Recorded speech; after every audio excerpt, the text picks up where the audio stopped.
things have gone too far. There are iron laws among lions. Olobor has transgressed.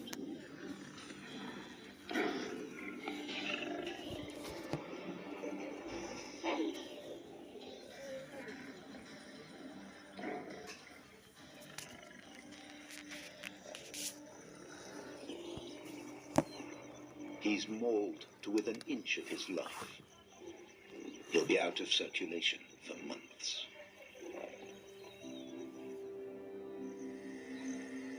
A severe setback for the newly formed pride, but the brothers must go on. And soon, there's an important development.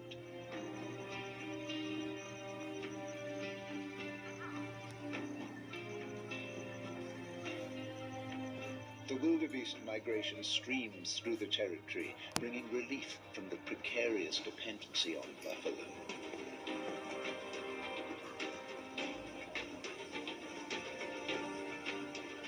But when these herds leave again, the lions face the ultimate test against their arch-enemies, the buffalo.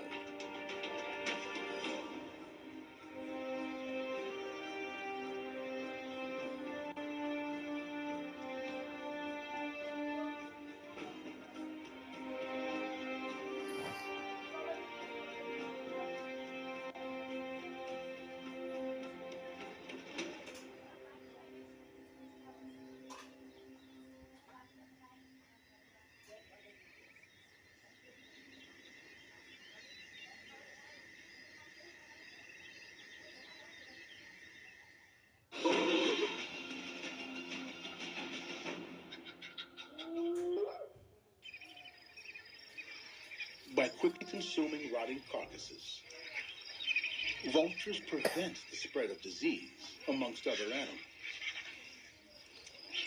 making them a vital cleanup crew that helps protect the health of countless creatures across the planet.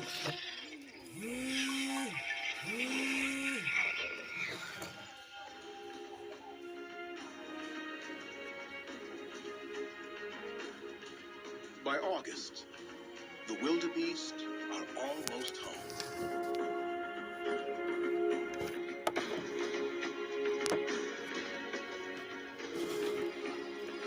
In the herd's absence, the grasses here have grown long and dry,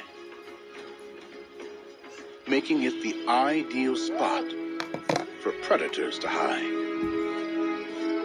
and the perfect tinder for seasonal lightning storms.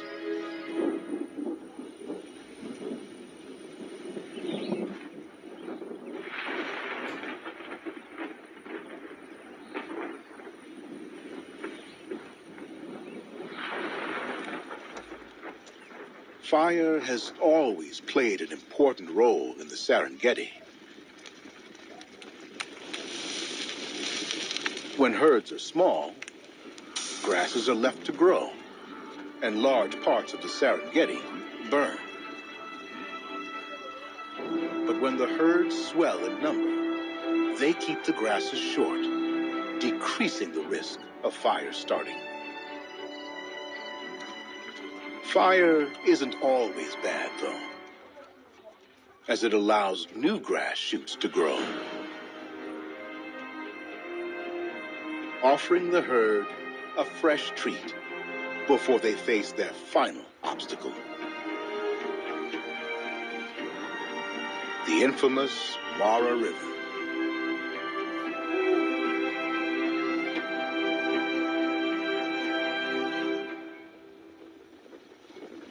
Every aspect of their crossing poses a danger to the wildebeest.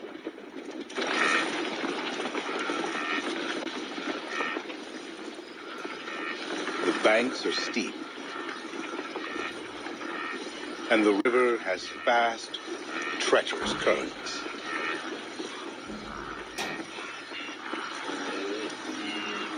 And with no herd leader, deciding where to cross is a real challenge.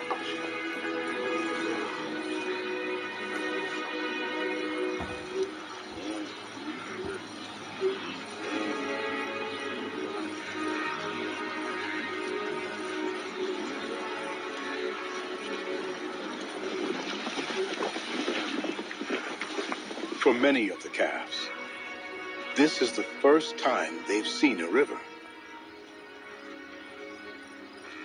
let alone the Mara's greatest threat.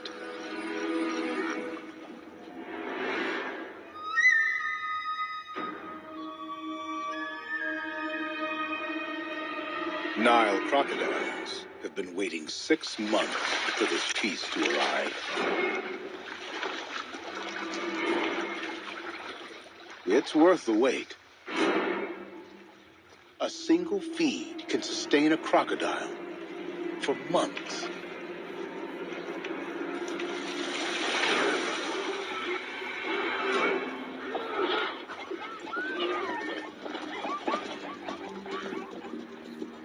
At the Mara, a simple drink can have deadly consequences. Today, luck has favored the zebra. But for the crocodiles, predation is a numbers game. And the numbers are building.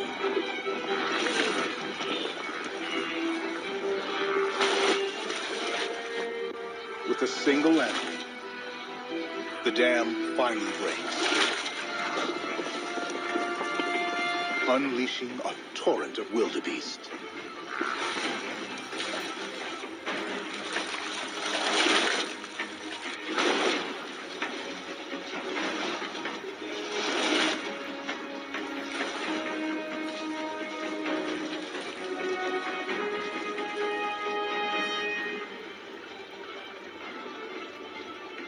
In moments like this,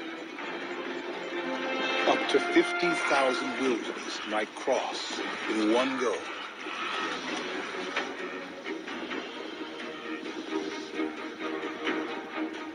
But with millions of wildebeest trying to cross the river, it can take weeks for the entire herd to get to the other side. Crossing in many different places. For the wildebeest, there is safety in numbers. But many won't make it, taken by the strong currents or the jaws of hungry crocodiles.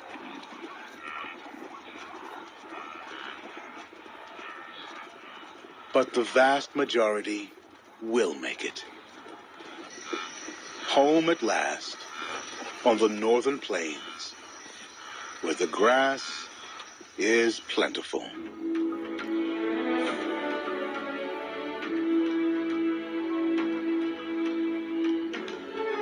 It's a time to rest and refuel before rains of Vuli return, calling them south to their birthing grounds once again.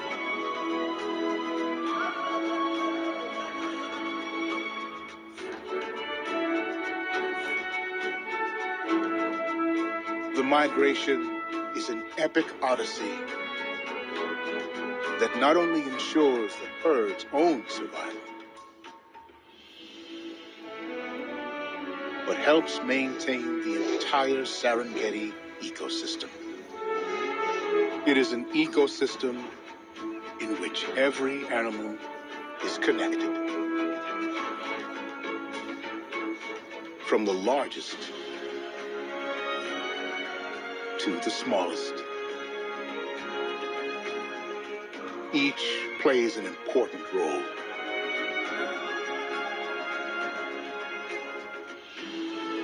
Including us, as we act as guardians and protectors of these wild places for the generations to come.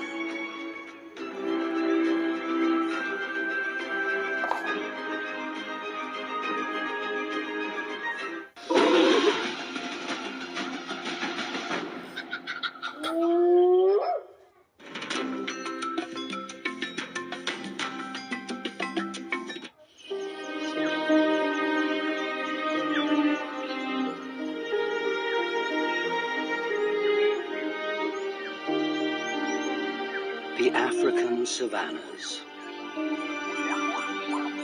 Iconic vistas of open grass plains.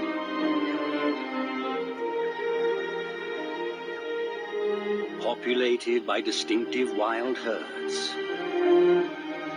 Unique symbols of this continent.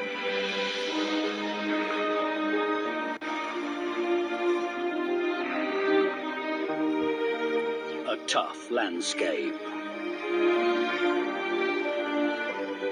A setting marred by fear and scarred by nature's cruelest games of life and death. Survival here is a vicious competition in which only the strongest or most cunning usually win.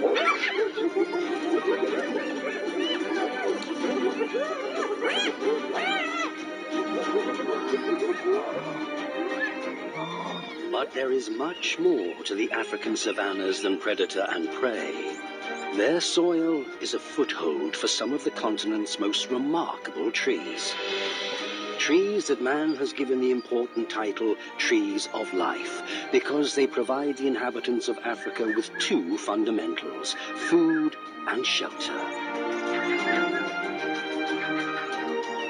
For some of the animals of the savannah, these trees are an integral part of their lives.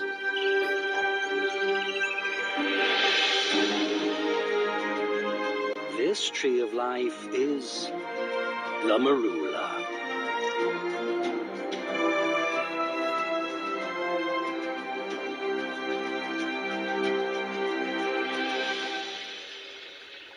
The end of summer in South Africa's savannah region is a celebration of abundance. Long green grasses cover the Tinswalo Plains of the Manyeleti Nature Reserve, a 27,000-hectare reserve bordering the famous Kruger National Park.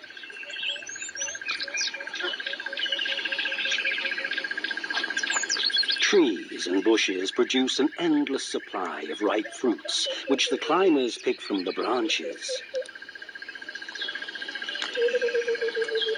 And the antelopes pick from the ground.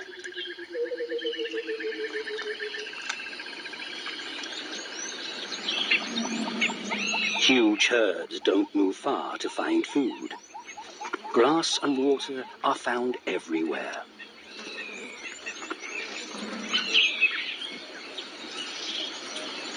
With an abundance of prey animals, the predators eat well. There is even enough for takeaway.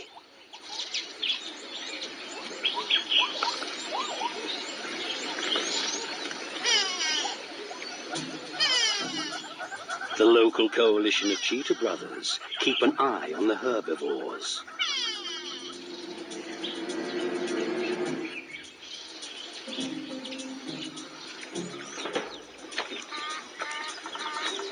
The young lions of the Tinswalo pride use the pools formed by the summer rains to quench their thirst. Their father joins them.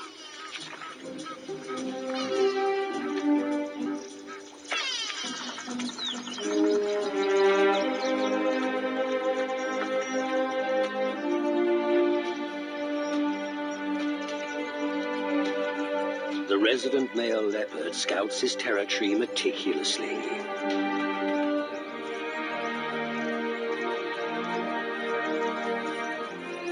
He marks strategic spots represented by bushes and trees.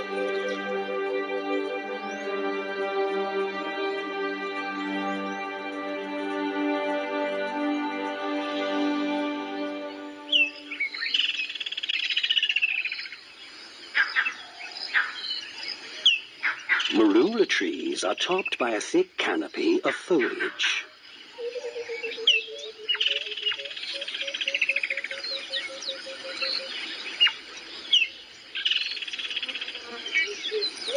Branches are laden with ripe fruits. Vervet monkeys and squirrels eat greedily.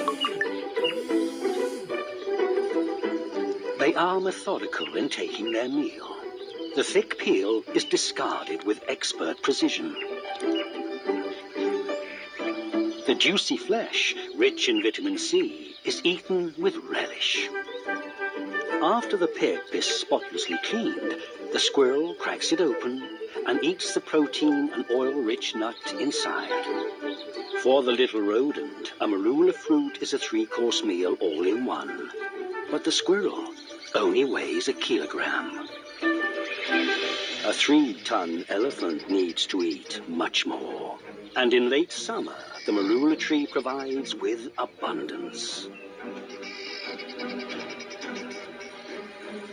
A single tree can yield as much as 1.5 tons of fruit in a season, up to 90,000 marulas.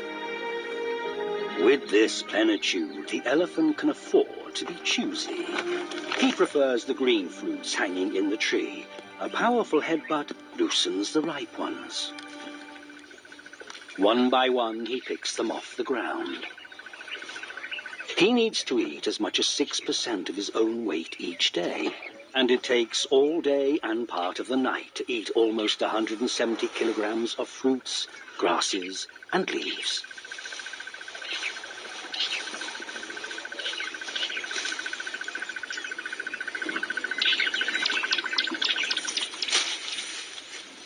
Marula leaves are sought-after foliage in the Magnoleti Nature Reserve.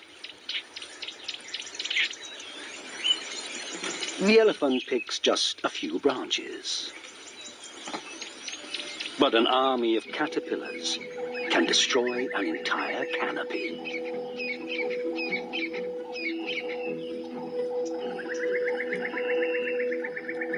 The lunar moth caterpillar only has one purpose in this 6-week-long stage of its life: to eat as much as possible and to build a silk cocoon for hibernation and metamorphosis.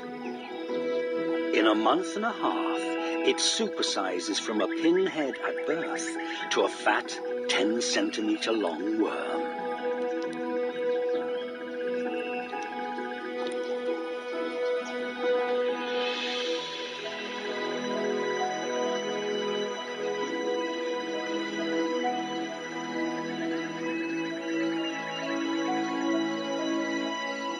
On the last day it stops to feed. It finds the perfect branch and, lit by the moon, it spins a delicate silk cocoon.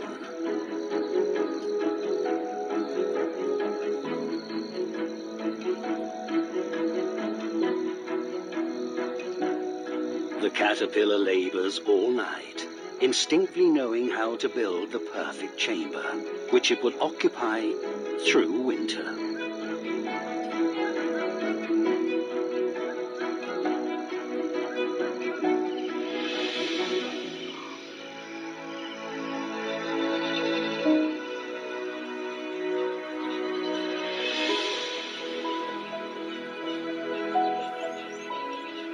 By morning, it gives the cocoon the finishing touches and closes the door that, in spring, will reveal a miracle of nature.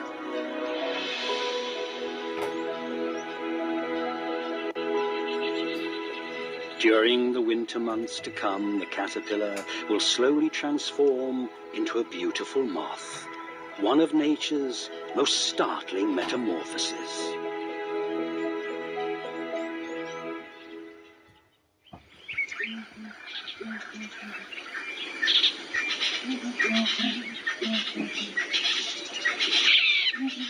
Winter mornings are cold in the Magnoleti Nature Reserve.